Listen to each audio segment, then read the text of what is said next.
Prezado irmão em Cristo, amigo, você internauta, nesta oportunidade que eu tenho de deixar para você uma mensagem, uma palavra de reflexão, eu quero me valer de um versículo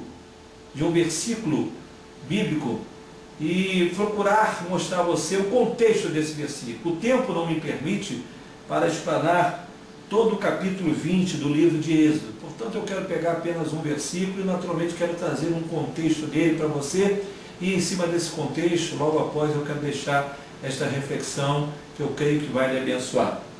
Diz assim a palavra de Deus no livro de Êxodo, capítulo 20, versículo 1. Então falou Deus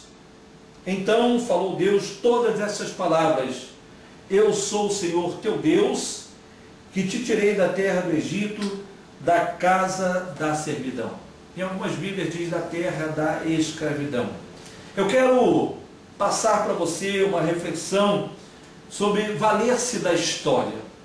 Este versículo aqui foram palavras dirigidas por Deus para o líder Moisés, para que Moisés tivesse consciência e transmitisse o povo que ele liderava na ocasião, o povo de Deus.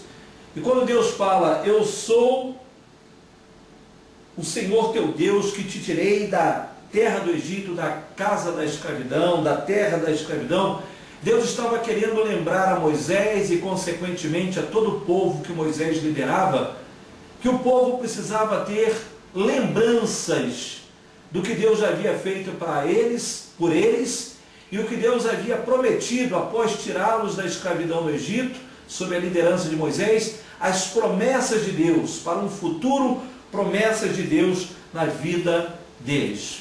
O que é valer-se da história? Valer-se da história é nós não focarmos apenas no momento presente. Todos nós temos um pouco esta tendência de, no momento de uma dificuldade, esquecermos daquilo que Deus já nos fez. Queridos, quando nós analisamos a história, nós sempre temos algo a recordar. Recorde um pouco da sua vida, recorde um pouco do seu passado, recorde um pouco daquilo que Deus já fez por você, aquilo que Deus faz. Há certas coisas que quando Deus faz, todos recebem. Por exemplo, se chove, todos se beneficiam da chuva. O ímpio, né? Aquele que é caridoso, aquele que é generoso, aquele que é filho de Deus, aquele que é honesto, mas o ímpio também, o desonesto também prevalece, o sol. Então nós podemos entender que há certos tipos de bênçãos que ele vem para todos.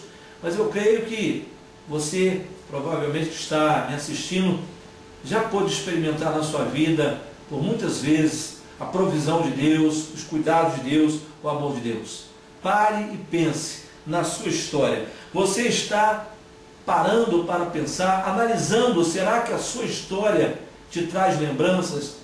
A minha história me traz lembranças, a forma como eu fui criado, né? Nasci num berço evangélico, desde cedo aprendi que Jesus Cristo é o caminho, a verdade e a vida, mas eu sou filho de garçom. Meu pai trabalhou muito para colocar o pão de cada dia dentro de casa, mas ele criou 9 filhos, situações difíceis, claro que passamos, mas eu posso dizer: até aqui Deus tem cuidado de mim, até aqui Deus tem me abençoado, Deus tem cuidado da minha casa, Deus tem cuidado do meu lar, da minha esposa, das minhas filhas.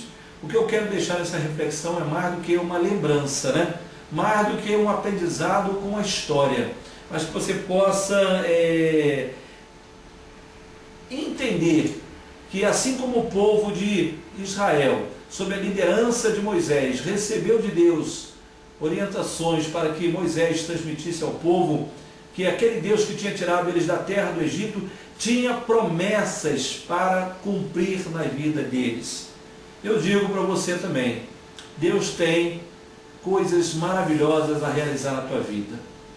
Eu acho que uma das coisas boas que nós precisamos ter em entendimento, e eu diria até que é algo que Deus realiza no coração do homem, no coração do ser humano, é a consciência da sua transitoriedade. Você já parou para pensar nisso? Viver tendo a consciência da sua transitoriedade. Você que está me assistindo, você já foi mais bonito do que você é agora. Pega uma foto sua de 5, 10 anos atrás e você vai ver que a cada período de tempo mudanças vão acontecendo. Mas pense nisto: Deus preparou para você a vida eterna na pessoa de Jesus Cristo. Quem tem Deus no coração, a vida passa, né? O nosso coração continua batendo, a vida vai passando, as mudanças vão se dando na nossa face, no nosso corpo, mas quem vive na dimensão da vida eterna, né, que Jesus preparou para você, ele não se desespera com a idade que avança. Eu tenho consciência da minha transitoriedade. Eu pergunto, você tem consciência da sua transitoriedade? A Bíblia diz que está destinado ao homem morrer uma só vez, vindo depois disso o juízo. Nós precisamos viver esta vida com o entendimento da nossa transitoriedade, e para tal nós precisamos viver essa vida com a consciência de que nós precisamos prestar culto a Deus, porque Deus nos ama e Ele preparou para nós a vida eterna na pessoa de Jesus. Você precisa reconhecer o que Jesus fez por você há 2000 anos atrás, morrendo naquela cruz. Eu quero deixar no final dessa reflexão uma passagem bíblica que está no livro de João, capítulo 3, versículo 16, que diz assim: porque Deus amou a humanidade de tal maneira que deu o seu Filho unigênito, para que todo aquele que nele crê não pereça, mas tenha a vida eterna. Fique com essa reflexão e que Deus te abençoe rica e abundantemente.